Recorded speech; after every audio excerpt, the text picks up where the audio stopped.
அனைவருக்கும் வணக்கம். இன்னைக்கு February 3, 2026 பார்த்தீங்கன்னா பேரறிஞர் அண்ணா அவர்களுடைய 57வது நினைவு நாள். அண்ணா அப்படின்ற அந்த பேரை கேட்டாவே நம்ம எல்லாருக்குமே ஒரு புத்துணர்ச்சி கிடைக்கும்.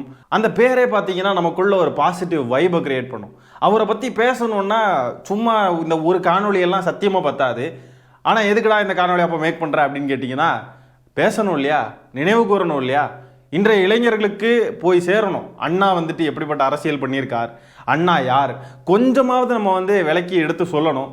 நிறைய தற்குறிகள் நம்ம தமிழ்நாட்டில் இப்போ உருவாயிருக்காங்க. ஒரு தற்குறி கட்சி ஒன்று உருவாயிருக்கு.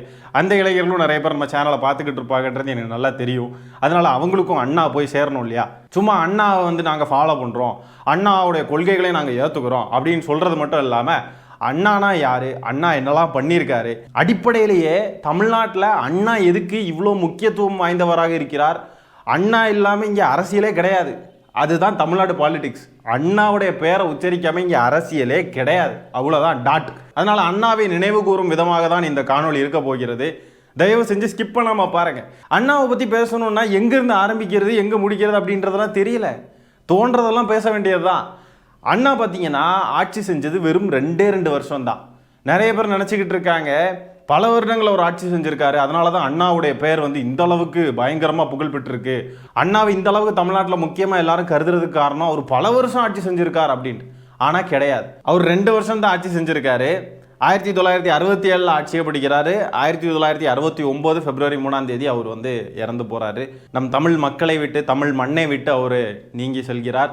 2 வருஷம் மட்டும் ஆட்சி செஞ்சு இந்த தமிழ்நாட்டுடைய சிந்தனையவே மாற்றிருக்கார். அதற்காக அவர் ஆட்சி செஞ்ச 2 வருஷம் தான் அவருடைய அரசியல் வாழ்க்கை அப்படின்லாம் பார்க்கக்கூடாது. அதுக்கு முன்னாடி திமுகவை அவர் 1949 ஆரம்பிக்கிறாரு. யோசிச்சு பாருங்க, 1949 ஆரம்பிச்சு 1967 தான் அண்ணா அவர்கள் ஆட்சியில் உட்கார்றாங்க. எத்தனை வருட உழைப்புன்றதை பார்த்துக்கோங்க. இன்னைக்கு சில பேர் நாங்கள் அண்ணா மாதிரி ஆட்சி பிடிக்க போகிறோம் அப்படின்ட்டு உருட்டுக்கிட்டு பிறண்டுக்கிட்டு கிடக்கிறானுங்க.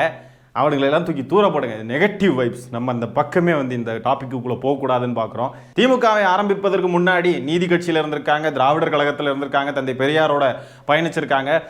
அண்ணாவுடைய அரசியல் வாழ்க்கைன்றது ரொம்ப பெருசு. இன்னைக்கு நம்ம சுதந்திரமாக பேசுறதுக்கும் தமிழ் மொழியை நாம் பெருமையாக நினைத்து வாழ்வதற்கும் அண்ணா அப்படின்ற ஒரு நபர் தான் காரணம். பார்ப்பனியம், மூட நம்பிக்கைகள், சாதிய அடிமைத்தனங்கள், இது எல்லாவற்றையும் அண்ணா அவர்கள் கடுமையாக எதிர்த்தார். அவர் பேசின தமிழானது பண்டிதர்களுக்கான தமிழ் கிடையாது, பாமரனுக்கான தமிழ். அவர் செஞ்ச அரசியல்ன்றது பதவிக்கான அரசியல் கிடையாது, பகுத்தறிவுக்கான அரசியல். அண்ணா அவர்கள் சொல்றாங்க என்னன்னா, அரசியல் என்பது சேவை, ஆட்சி என்பது பொறுப்பு அப்படின்னாங்க. அரசியல் என்ற சேவையை அவர் சிறப்பாக செய்தார். ஆட்சி என்ற பொறுப்பை அவர் திறம்பட சுமந்து நமக்கெல்லாம் வழிகாட்டியாக இன்று வரை இருக்கிறார். திமுக என்பது வெறும் ஒரு கட்சி கிடையாது. சும்மா நேற்றுக்கு ஆரம்பிச்சவங்கள மாதிரி சும்மா ஒரு பேரை போட்டு ஒரு கட்சி, ஒரு கழகம் அப்படின்லாம் கிடையாது. திமுக என்பது தமிழ்நாட்டின் புரட்சி, தமிழ்நாட்டின் புரட்சிக்கான அடையாளம். அந்த புரட்சிக்கு வடிவம் கொடுத்தவர் அறிஞர் அண்ணா. தமிழ் மொழிக்கு மரியாதை, சுயமரியாதைக்கு அடையாளம், சாதி வேற்றுமைக்கு எதிர்ப்பு என்று அண்ணா அவருடைய அரசியலை தெளிவாக செய்தார். இந்த இலக்கை நோக்கி அண்ணா பயணித்தது, இந்த கொள்கையை நோக்கி அண்ணா பயணித்தது வெறும் தேர்தல் அறிக்கைக்காக அல்ல. இது அண்ணாவுடைய உயிர் ஓட்டத்தில் கலந்தது. 1967 திமுக ஆட்சிக்கு அண்ணா அவர்கள் முதல்வர் ஆனதும் பார்த்தீங்கன்னா, முதல்ல இந்தி திணிப்பிற்கு முற்றுப்புள்ளி வைத்தார். தமிழை ஆட்சி மொழியாகி தமிழுக்கு மரியாதை செலுத்தினார். சுயமரியாதை திருமணங்களுக்கு சட்ட அங்கீகாரம் கொடுத்தவர் அண்ணா. சாதி அடையாளங்களை உடைத்து எறிந்தார். அவர் ஆட்சி செஞ்சது என்னமோ 2 வருஷம் தான். ஆனா 200 ஆண்டுகளுக்கான அரசியலை அவர் அன்றே செய்து நமக்கெல்லாம் பாடம் கற்பித்து விட்டு சென்றிருக்கிறார் அண்ணா அவர்கள். அண்ணா எதிரிகளை கூட எதிரியா பார்க்கல. அவர் சொல்றாரு, எதிரிகள் கூட மனுஷங்க தான் அப்படின்றார். அரசியல்ல கூட மனிதநேயம் இருக்க வேண்டும் அப்படின்னு சொல்லி நமக்கெல்லாம் கற்றுக் கொடுத்தவர் பேரறிஞர் அண்ணா அவர்கள். அதனாலதான் இன்னைக்கு வரைக்கும் திமுகவோட அரசியல் வன்முறையாக இல்லாம வாதமாக இருக்கு, பகை இல்லாம பகுத்தறிவோட இருக்கு. நீங்க கூட இப்ப சமீபத்தில் பார்த்திருப்பீங்க, ஹெச் ராஜா ஹாஸ்பிட்டல் அட்மிட் ஆயிருக்கார், பக்கவாதம் ஆனா மாண்புமிகு முதலமைச்சர் திரு மு க ஸ்டாலின் அவர்கள் போய் அவர் அப்போலோ ஹாஸ்பிட்டல்ல போய் பார்க்கிறார். இதுதான் திமுகவுடைய அரசியல். எப்பேற்பட்ட எதிரியாக இருந்தாலும் அவனையும் மனிதனாக பார்க்கிறது தான் திமுகவுடைய அரசியல். ஹஃபீசுல்லா அப்படின்ற ஒரு இஸ்லாமியர், திமுகவை சேர்ந்தவர், அவர் ஹெச் ராஜாவை காப்பாத்துறார், எதிரியாக இருந்தாலும் காப்பாத்துறார். அண்ணாவை உள்வாங்கிய நபர், அண்ணாவையும் அண்ணாவுடைய கொள்கைகளையும் உள்வாங்கியவர்கள் இப்படிதான் அரசியல் செய்வாங்க. இன்னைக்கு வரைக்கும் அண்ணா அவர்கள் சொன்ன மாதிரி தமிழ்நாட்டை நான் தான் ஆள்கிறேன் என்று பொருள் அண்ணா அன்னைக்கு சொன்னாங்க பாருங்க, அதே மாதிரி தான் இன்னைக்கு வரைக்கும் அண்ணா ஆண்டுகிட்டு இருக்காரா அப்படின்னு கேட்டீங்கன்னா ஆமா, அண்ணா தான் ஆண்டுகிட்டு இருக்கார். சமூக நீதி அரசியலை திமுக மையமாக வைத்து செயல்படுகிறது. ஆகவே அண்ணா தான் தமிழ்நாட்டை ஆள்கிறார். தமிழை நம் உயிருக்கு நேராக வைத்து பார்க்கிறோம். தமிழ் நமக்கு உயிர், தமிழ் தான் நமக்கு எல்லாமேன்னு சொல்லிட்டு நம்ம இன்னைக்கு வரைக்கும் தமிழை நம்ம முதன்மையாக வைத்து அரசியல் செய்கிறோம். திமுகவின் அரசியலே அதுதான். ஆகவே அண்ணா தான் தமிழ்நாட்டை ஆள்கிறார். திராவிடம் இன்றும் திமுகவுடைய அடையாளமாக இருக்கிறது. ஆகவே அண்ணா தான் தமிழ்நாட்டை ஆள்கிறார் என்று பொருள். இன்றைய திமுக அரசு என்ன செய்கிறது?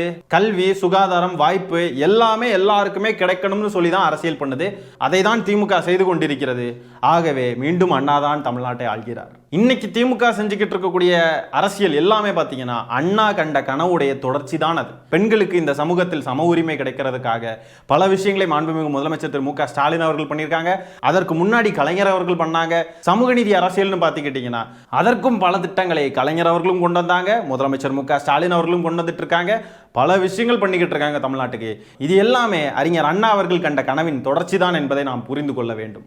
இந்த நினைவு நாளில் மட்டும் நாம நினைவு கூர்ந்துகிட்ட அண்ணா அவர்களை மறந்துவிடக்கூடாது நண்பர்களே. அவருடைய சிந்தனையை நம்ம வாழ்க்கையில தினம் தினமும் நடைமுறைப்படுத்தணும். சாதி வெறுப்பு இருக்கு பாருங்க, சாதி வெறுப்பு, அதையெல்லாம் நம்ம உதறிவிட்டா அது அண்ணாவுக்கு நம்ம செலுத்தக்கூடிய மரியாதை. மத வெறுப்பு இருக்கு பாருங்க, மதத்தை வச்சு அரசியல் பண்றாங்க பாருங்க இந்த பாஜக கும்பல், அதையெல்லாம் நம்ம எதிர்த்தா நம்ம அறிஞர் அண்ணா அவர்களுக்கு செய்யக்கூடிய மரியாதை. மூட நம்பிக்கை இருக்கு பாருங்க, அதை கேள்வி கேட்டால் அதுவும் நம்ம அண்ணா அவர்களுக்கு செய்யக்கூடிய மரியாதை. அறிஞர் அண்ணா அவர்கள் இன்னைக்கு வரைக்கும் மறையலை. நம்மளுக்குள்ள அவருடைய சிந்தனைகள்லாம் ஓடிக்கிட்டு இருக்கு.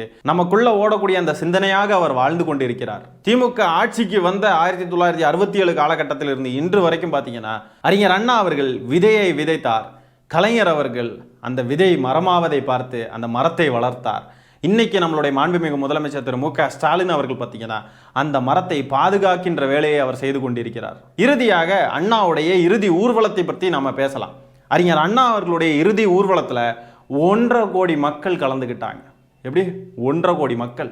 இன்று வரை உலகத்திலேயே அதிகமான நபர்கள் கலந்துக்கிட்ட இறுதி ஊர்வலம் அப்படின்னா அறிஞர் அண்ணா அவர்களுடைய இறுதி ஊர்வலத்தில் தான்.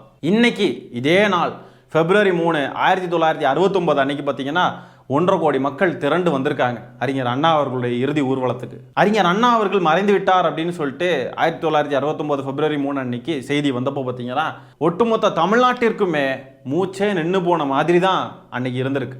1.5 கோடி பேர் திரண்டு வந்திருக்காங்க.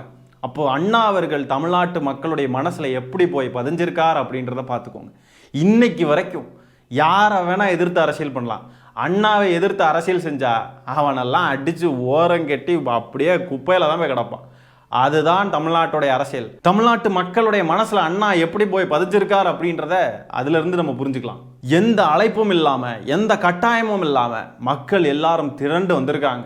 ஏன் அவ்வளோ பேர் வந்தாங்க அப்படின்னு பார்த்தீங்கன்னா அவ்வளோ பேருக்கும் அவர் அதிகாரம் கொடுக்கல, அவ்வளோ பேருக்கும் அவர் சுயமரியாதையை கொடுத்திருக்கிறார், அவ்வளோ பேரை அரசியல் படுத்தியிருக்கார், அவ்வளோ பேருக்கு இங்கே என்ன நடந்துச்சுன்றதை எடுத்து உரைத்திருக்கிறார்.